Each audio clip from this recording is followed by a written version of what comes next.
안녕하세요. 우리의 찬란한 역사를 알고 있습니까? 저와 함께 떠나봅시다. 출발. 고려사 지리서문입니다. 지리에서 가장 중요한 내용이 써있는 부분입니다. 함께 보실게요. 오른쪽 해석문을 보실게요. 네 번째 줄 지리 1 우리 해동은 삼면이 바다에 막혀 있고 한 모퉁이가 육지에 이어져 있는데 그 폭과 둘레는 거의 만리나 된다. 여기서 빨강색을 보세요. 삼면이 바다, 한 모퉁이가 육지에 이어졌다. 한반도 기준으로 봤을 때 이건 이해가 됩니다. 그런데 그 폭과 둘레는 거의 만리나 된다. 이건 절대 안 되죠. 한반도는. 그럼 세 가지 조건을 만족하는 방향으로 가보실게요. 한자를 보실게요. 삼면조의 일 우연육, 석삼, 얼굴면, 막힐조, 바다해, 한일, 모퉁이 우, 연속년, 묻육입니다. 저의 해석을 보실게요. 4개의 문자를 나눠서 해석한 게 아니고 8글자 통으로 해석하는 게 맞다고 생각합니다. 3개의 육지가 모퉁이로 붙어서 연결되어 있다. 하나의 바다에 막혀서 3개의 육지가 모퉁이에 붙어서 연결되어 있다. 하나의 바다에 막혀서 3개의 육지가 모퉁이에 붙어서 연결되어 있다. 억지 같지만 둘레가 만리나 된다는 문구와 맞는다고 보여집니다. 조금 건너뛰어서 밑에서 네 번째 줄 중간에 보시면 경이 4개라고 써 있습니다. 경은 수도를 말하는 거죠. 북경, 서경, 남경, 동경입니다. 여기서 잠깐 농담 한마디 하겠습니다. 지도를 보세요. 경성, 북경, 서경, 남경, 동경. 재미있었나요? 이상한 일이죠. 중국에는 북경과 남경만 있고 일본에는 동경만 있네요. 우리나라 일제강점기 시대에는 한양을 경성이라 불렀습니다. 일본인은 자기네 나라 수도는 동경이라고 부르고요. 재미있게 보셨다면 본론으로 넘어가겠습니다. 다음 두 번째는 밑에서 세 번째 줄 보시면 그 사방 경계는 서북은 당, 이래로 압록을 한계로 삼았고 동북은 선출령을 경계로 삼았다. 무릇 서북은 그 이르는 곳이 고구려에 미치지 못했으나 동북은 그것을 넘어섰다. 제 생각을 말해보겠습니다. 서북은 당 이래로 압록을 한계로 삼았다 라는 문구를 보시면 대충 어느 정도 계산이 됩니다. 고려의 서북 끝이 압록강, 고려 땅의 넓이는 둘레가 만리가 된다. 동북 끝은 선출령으로서 기준을 잡고 한반도 전체와 대륙의 서북, 대륙의 서남, 어디까지냐에 따라서 압록강은 정해집니다. 그러나 문제는 고려의 서남 쪽을 모른다는 거예요. 제가 예측한 서북 쪽 경계입니다. 대동강 흐릅니다. 그 위에 다른 강들도 있습니다. 여기서 서북 쪽은 고구려의 경계를 넘지 못했다고 합니다. 고구려의 서북 쪽 경계는 어디까지였을까요? 이런 고려사를 편집한 우리 이성계 조선에서 고려사는 잘 썼나 보네요.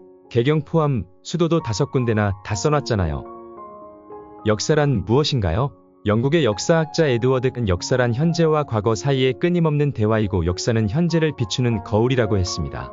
과거의 잘못된 실수를 반복하지 말고 슬기로운 지혜로 미래를 설계하기 위해서 우리는 역사를 알아야 합니다. 역사를 알 수 있는 방법에는 여러 가지가 있습니다. 선조님들이 남겨놓으신 기록들이 있습니다.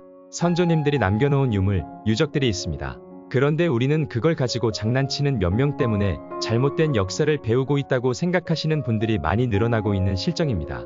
아직도 낙랑군이 북한 평양이라고 굳게 믿고 계시는 분들이 많습니다. 조작된 걸 뻔히 알면서도 그걸 믿는 경우는 무엇인지 모르겠습니다. 지금으로부터 1000년 전, 2000년 전엔 지금 우리가 살고 있는 이 땅의 상태가 어떻게 되었는지 그런 것도 모르고 현재와 비슷하겠거니 하면 절대 안 됩니다.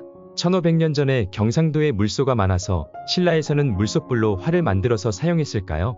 백제 전라도, 충청도에서 가뭄으로 고생하는데 신라 경상도에서는 소식이 없습니다. 그 반대로도 마찬가지입니다. 신라에서 가뭄이 있으면 백제에서 가뭄이 일어났다는 기사는 없습니다. 수의 피해는 다를 수 있습니다. 경상도에 비가 많이 오거나 충청도가 비가 많이 올 수 있습니다. 가뭄은 한반도에 비가 안 온다는 이야기입니다. 삼국사기는 신뢰할 수 없다라는 핑계를 대시는 분들도 있습니다. 몇백 년이 지난 후에 삼국사기가 쓰여졌기 때문이라고 말하는 분들도 있습니다. 역사에서는 과학도 중요합니다. 과학으로 밝히는 경우도 많습니다. 즉, 탄소연대 측정은 매우 중요하죠. 삼국사기 기록 중에 일식 기록이 있습니다. 우리의 자랑스러운 박창범 교수님이 있습니다. 삼국사기 일식 기록을 정리하여 과학적으로 위치를 비정하셨습니다. 확률적이긴 하지만 그 확률이 그 정도 나오면 정확하다라고 말합니다. 교수님이 책을 내셨을 때 세상에 이런 일이 발생합니다. 역사학자가 과학으로 밝혀진 내용을 비판합니다. 이게 말이 된다고 생각하시는 분들은 없을 거라 생각합니다. 과학적으로 밝혀진 사실을 가지고 이래라 저래라 하는 분들이 많으시더라고요. 과학은 믿으나 삼국사기의 기록은 못 믿겠다는 분들이 더 많아요. 타임머신 타고 가보셨는지요? 그걸 반박하기 위한 증거 같은 게 있으신지요? 그냥 뇌피셜로 말씀하시는 분들이 많으시더라고요.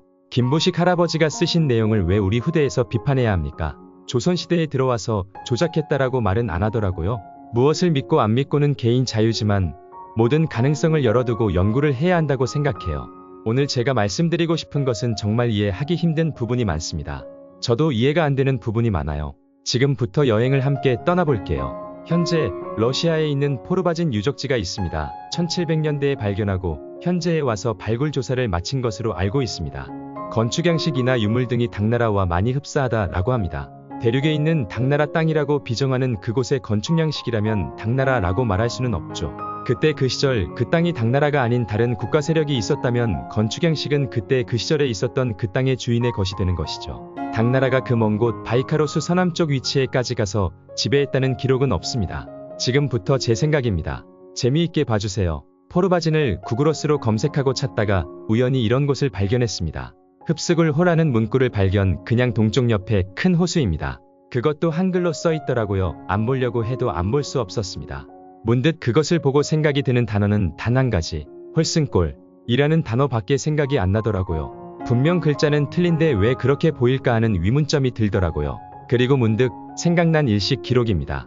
특이하게 고구려 일식 기록 위치 추정 위치는 바이칼 호수 중심으로 서남쪽과 동북쪽으로 나뉘어 있더라고요. 그럼 이 홉스굴이 그 가운데가 된다는 사실입니다. 홉스굴에서 동쪽으로 바이칼 호수 동쪽에 부리아트족들이 살고 있습니다. 부리아트족은 우리와 매우 흡사한 모습과 풍습을 가지고 있는 종족입니다. 부리아트족의 민족 기원은 구리간이라고 합니다. 구리 하면 무엇이 떠오르시나요? 구리간에서 간, 이 글자는 무엇을 말한다고 생각되시나요? 구리하면 치우천왕이 생각날 것이고 간이라고 하면 왕이라는 단어가 생각나실 거예요. 신라에서는 그리 불렀으니깐요. 부리아트 언어는 부랴트어를 사용하는데 우리나라 말과 어딘가 많이 비슷하다고 합니다. 다큐멘터리에서 본 듯한데 찾아보시면 자세한 내용을 보실 수 있어요. 그리고 꼴이라는 단어는 골짜기, 즉 산과 산의 사이에 있는 꼴이라는 말이죠. 우리나라에서 많이 사용했던 동네 지명입니다. 복사골, 밤사골 등등이 있었죠. 고려시대에 서희가 거란족에 찾아가서 강동 육주를 받아온 사건을 알고 있을 겁니다. 그때 당시 거란에서는 자기네는 고구려의 후예라고 했습니다. 서희도 마찬가지로 고구려의 후예라고 했습니다. 고구려의 수도를 차지하고 있던 서희의 승리로 끝났던 일이 있습니다. 거란족들이 왜 고구려의 후예라고 말을 했을까요? 거란족들의 땅이 고구려의 옛 땅이었으니 그런 말 했겠죠. 거란족은 후에 요나라로 됩니다. 금나라에 멸망당하고 거란족의 잔존 세력이 후에 징기스칸이 되어 금나라를 멸망시키죠. 고구려의 남쪽 3주는 한주, 삭주, 명주입니다. 여기서 잘 보세요. 고구려의 남쪽 3주입니다. 그럼 북쪽에도 있다는 말이죠. 북쪽에는 얼마나 많은 땅이 있을까요? 사서의 기록이 없어서 우리는 알지 못합니다. 하지만 그 땅인 고구려 북쪽은 발해를 건국한 대조영의 땅이 되었죠. 그러나 발해는 힘이 약했습니다. 그때 그 시절에는 추운 기후가 찾아왔던 시기입니다.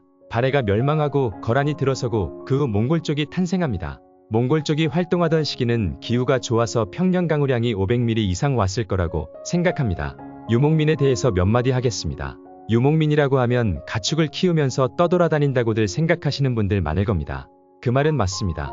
하지만 모든 사람들이 다 그렇게 가축을 키우면서 떠돌아다닐까요? 그렇지는 않습니다. 가축을 키우면 거리하는 상인들도 있을 거고 가축을 잡아 고기와 가죽을 나눠 상품의 가치를 높이는 작업을 하는 사람도 있습니다. 그러한 일들은 떠돌아다니면서 할 수 없는 일입니다. 시장을 형성해서 사고 팔고 해야 하는 자리는 늘 한 곳에 있어야 사람들이 찾아옵니다. 시장이 형성되면 사람들이 많아질 것이고 그 사람들이 일자리와 먹거리 또한 이루어져야 될 것이고 잠잘 곳도 항상 정해져 있어야 하는 일이 발생합니다. 그런 것들 때문에 하나의 도시가 탄생하게 됩니다. 농경민들은 땅에 농작물을 심고 수확을 해야 하기 때문에 항상 그 자리를 지켜야 합니다. 하지만 수확한 후에는 농경민들도 마찬가지로 수확한 상품을 시장을 형성하여 상업을 하게 됩니다. 이러한 일들은 유목민들이나 농경민들이나 똑같은 일이 됩니다. 유목민들에게는 넓은 들판에 가축들이 먹을 식량을 찾아 떠돌다가 시장이라는 곳에 찾아옵니다. 유목민들에게는 넓은 들판이 농경지가 되는 셈이죠. 유목민이나 농경민이나 그 나라에는 인구수가 비슷하다는 것입니다.